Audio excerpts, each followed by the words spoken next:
না না না, এটা হতে পারে না, এটা হতে পারে না।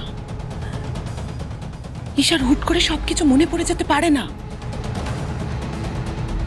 এত দিন ধরে একটু একটু করে আমি আমার সব গল্পগুলো ঈশার মাথায় ঢুকিয়েছি। এই 1 বছরে ঈশাকে আমি তৈরি করেছি।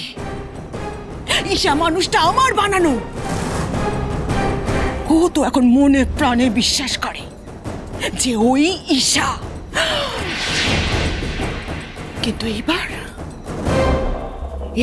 ওই বাড়িতে থাকতে থাকতে ওদের সঙ্গে একটু একটু কথা বলতে বলতে যদি ঈশার সবকিছু মনে পড়ে যায় তখন কি হবে? তোকে আগেও বলেছিলাম দেবী, মিথ্যে জোরে কোনোদিনও জেতা যায় না।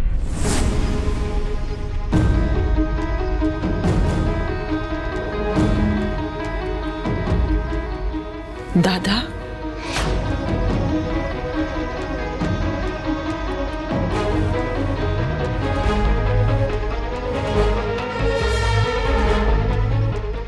আমি জানি দেবী, তুই আমার কথা শুনবি না, আমার কথা মানবি না। কিন্তু দেবী, তুই যে প্রতিশোধের খেলাটা শুরু করেছিস, সেই প্রতিশোধের খেলাটা সবকিছুকে একেবারে তছনছ করে দিতে পারে, দুটো পরিবারকে এলোমেলো করে দিতে পারে।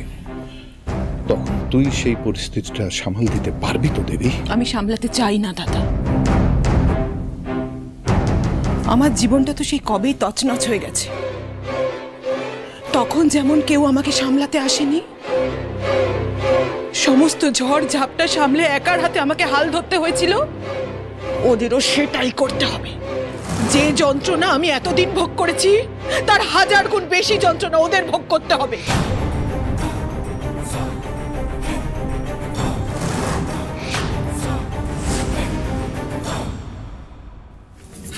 তোকে তো বলেছিলাম দাদা,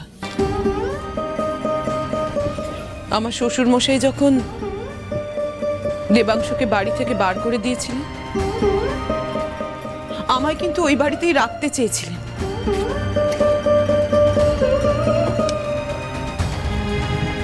কিন্তু আমি দেবাংশুর হাত ধরে সোজা এক কাপড়ে বাড়ি থেকে বেরিয়ে এসেছিলাম।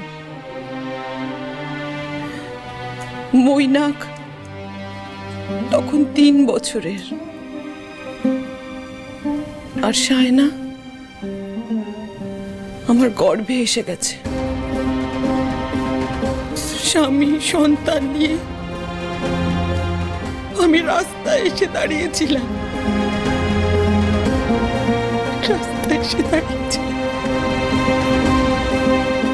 কিন্তু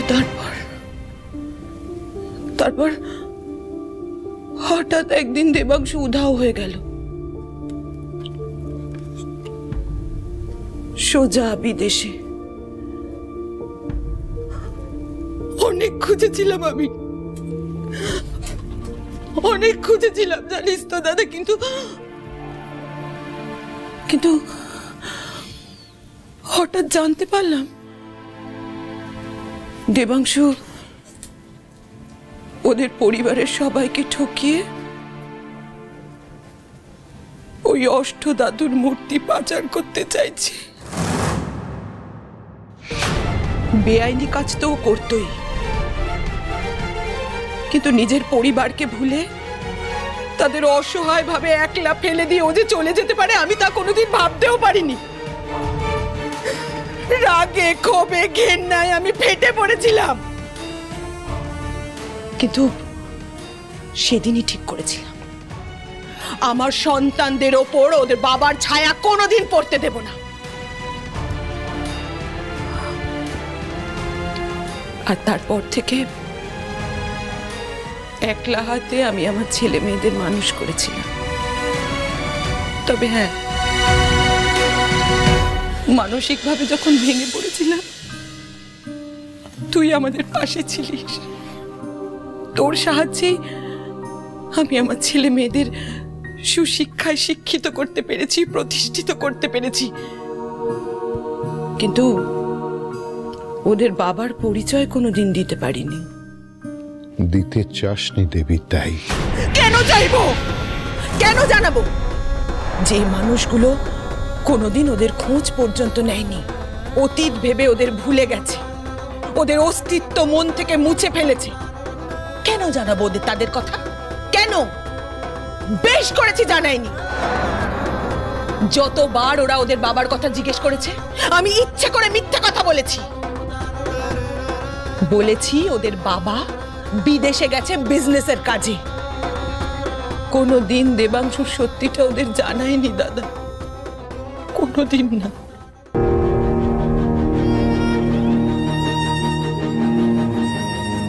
কিন্তু হঠাৎ করে গত বছর সবকিছু কেমন যেন পাল্টে গেল জানিস। দশমীর দিন মাকে বরণ করে যখন বাড়ি ফিরলাম,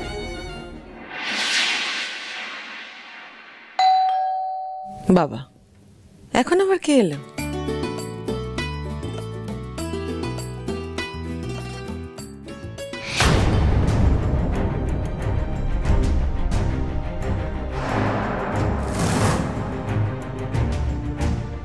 তুমি?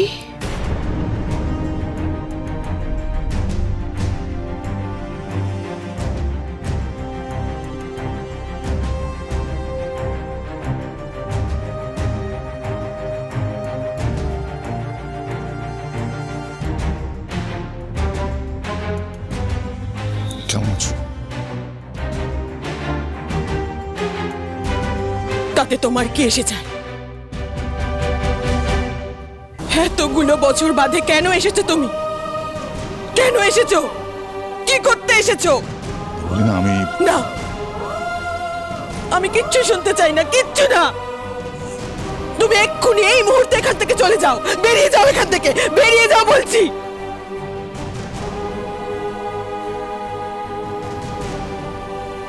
এতগুলো বছর বাদে আমাদের আবার দেখা হলো, আর তুমি এইভাবে তাড়িয়ে দিচ্ছ আমাকে। হ্যাঁ দিচ্ছি, কারণ তুমি এটাই ডিজার্ভ করো দেবাংশু। এতগুলো বছর তোমার ছেলে মেয়েরা তাদের পরিবার থেকে দূরে আছে, তারা জানেও না তাদের বাবা কোথায়, তাদের পরিবার কোনটা। তুমি ওদের থেকে সবটা কেড়ে নিয়েছো, সেই জন্য তোমাকে কোনোদিন আমি ক্ষমা করতে পারবো না, কোনোদিন না।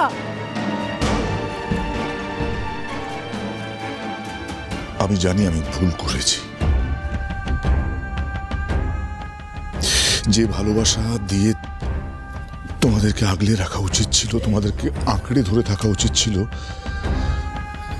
সেটা না করে আমি তোমাদের থেকে বেশি টাকাকে ভালোবেসেছিলাম। আর সেই ভুলের শাস্তি আমি পেয়ে গেছি, বিশ্বাস করো দেবলীনা। তাই হাত জোর করে তোমার পা ধরে। কি করছো তুমি? কি করছো? আমাকে ক্ষমা করে দাও দেবলীনা। আর যদি তুমি আমাকে ফিরিয়ে দাও তাহলে নিজেকে শেষ করে ফেলা ছাড়া আমার কাছে আর কোনো রাস্তাই খোলা থাকবে না। অনেক আশা নিয়ে তোমার কাছে এসেছি আমি। ফিরিয়ে দিও না দেবলীনা, প্লিজ ফিরিয়ে দিও না, ফিরিয়ে দিও না।